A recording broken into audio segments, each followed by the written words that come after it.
Good morning, YouTube. This is Sue of Pursue the Dream. And I was gonna introduce you to the place where I'm living. Look, it's spring here in Pahrump. We're finally having a beautiful day. So, like many people, I'm staying at home, and right now this is home. So I thought, well, I'm going to be here a couple more months. I might as well show you around and tell you what I've been doing while I'm here. Stay tuned. Right, so here we'll go on in. This is a cute place, isn't it? I'm just going to show you my part. Landlady lives in the big one. And there's somebody here. And this is me. Welcome. It's pretty dark in here. That's one of my complaints, but look, I hung my little, I'm going to call them window charms now. This is home. It's just a room. I've got a closet. You don't need to be looking in there. There's no kitchen, but I have a microwave and a refrigerator. I set up my own cooktop. Stuff's just stuck around. TV set, but dear God, there's nothing ever on. And I tried to feng shui the room, so that's my little kind of an altar, sort of. That's such a dark corner, just to bring a little light into that area. I'm going to show you all the projects I've been in the middle of. I'm not done, but middle of. So first there's my grandmother's comforter. It's not a quilt, it was a comforter. You see where those are still her knots that she put in there. So it wasn't quilted, it was knotted. But this material is a flour sack. You know, in the old days, flour came in big sacks of cloth, and they started printing them for women so they can make their own clothes. This is the back of it. Again, it's still that kind of cloth, and it's cotton, so it'll last forever. This is about 80 years old, I suspect. But it had really bad stuffing in it, so I took the stuffing out and redid it, put new stuffing in. It's a little flatter. Hand stitched it because I don't have, well, that's Grandma made that one. Hand stitched the sides. Okay, not great, but it's okay. It's going to get binding around it. So it's going to get this kind of binding. It's like silky. I guess they call it satin. It's like baby blankets. It'll go around the outside, and then this yarn, I'll retie all the ties in various places. So I've almost finished the top. I still have one side to do, and then I can add the binding. This was a sweatshirt that was one of my favorite sweatshirts, but I wore it all the time. As you can see, it had a lot of stains, and then I sort of didn't want to wear it anymore. So I redid it, turned it inside out, took the pouch and made them into pockets, made my own binding tape. This is an old t-shirt. These are antiques, and I have to sew around the edge now. I glued them on, but the glue didn't hold up to laundry. And then I lined the inside a little bit. Made a pocket for my phone. Anyway, and then here's my Etsy store. I've been busy filling the shelves, so to speak, on my Etsy shop. Alright, I had to pull everything out of the Etsy shop to fill my orders for the day. And now I have to wrap them all. I had to wash my hands and I'll wipe them down. but I have them all ready to be wrapped. That's the next step, and then post office. And today's, while I'm out, I'm going to go pick up my mail and go to the grocery store, and that's pretty much life here in Pahrump.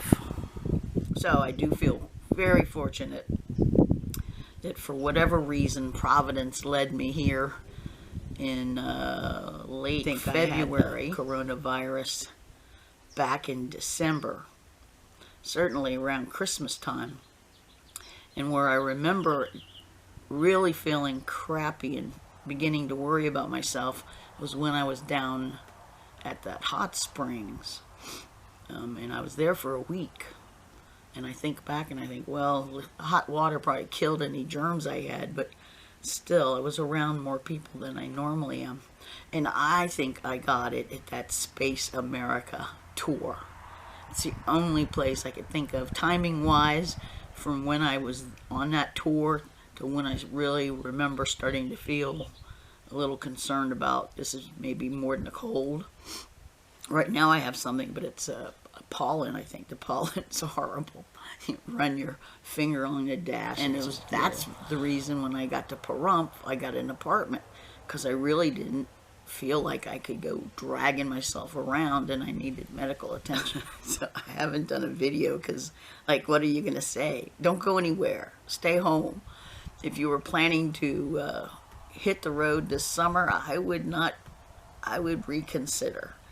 Really, they may open the parks by June,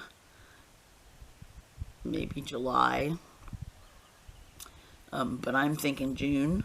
So forget the last two videos I did. You're not going to need to know anything about state park passes. You probably won't get into one. I can't imagine how they're going to, when they reopen, they're going to be packed. That's going to be the problem. There's going to be people everywhere. To go from isolation to massive quantities of people running around like crazy. It just is not desirable to me anyway. My mother's nursing home is locked down tighter than a drum, thank goodness. She's fine. She's bored. She's confused. But she says the food is worse, because now they're delivering it to her room. She's not allowed to leave her room. So I'm glad that they're vigilant. But I can't go visit her. They don't let anybody in. So, the advantages of being an introvert in these times is that you're not necessarily going crazy. Although, I do have an antsiness of feeling like I need to get things done. So I'm going to read you, I don't know if you know the poem Wild Geese by Mary Oliver. It's a beautiful poem. Very spiritual. Wild Geese by Mary Oliver. You do not have to be good. You do not have to walk on your knees for 100 miles through the desert repenting. You only have to let the soft animal of your body love what it loves. Adapted for the pandemic. You do not have to become totally zen. You do not have to use this isolation to make your marriage better, your body slimmer, your children more creative. You do not have to maximize its benefits by using this time to work even more, writing the best-selling Corona Diaries or preach the gospel of Zoom. You only have to let the soft animal of your body unlearn everything capitalism has taught you. That you are nothing if not productive, that consumption equals happiness, that the most important unit is the single self, that you are at your best when you resemble an efficient machine. Tell me about your fictions, the ones you've been sold, the ones you sheepishly sell others, and I will tell you mine. Meanwhile, the world as we know it is crumbling. Meanwhile, the virus is moving over the hills, suburbs, cities, farms, and trailer parks. Meanwhile, the news barks at you, harsh and addicting, until the push of the remote leaves a dead quiet behind, a loneliness that hums as the heart anchors. Meanwhile, a new paradigm is composing itself in our minds, could birth at any moment if we clear some space from the same tired homogenies. Remember, you are allowed to be still as the white birch, stunned by what you see, endlessly shedding your coils of paper skins because it gives you something to do.